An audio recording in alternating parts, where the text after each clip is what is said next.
dans tout ce qu'on a fait ensemble, donc il y a eu pas mal de choses, hein. Donc je rappelle que bon, on produit des contenus, des interviews, que ça soit sur les salons, en visio, qu'on rédige des articles, qu'on fait des podcasts, mais qu'on organise aussi des soirées, des déjeuners avec les partenaires, toutes sortes d'actions.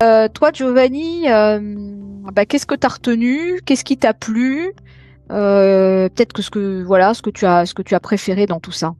Je dirais que la première chose, moi, ce qui m'a interpellé chez toi et chez tes collaborateurs, c'est de vous approprier le sujet. C'est-à-dire, il y avait une vraie j'ai senti une vraie volonté de dire, bon, on va parler de choses concrètes, on n'est pas dans de la publicité, on est dans de l'information précise, euh, très utile parce que derrière, il y a un potentiel économique qui est pas anodin, surtout dans l'énergie. Donc c'est ça qui m'a interpellé.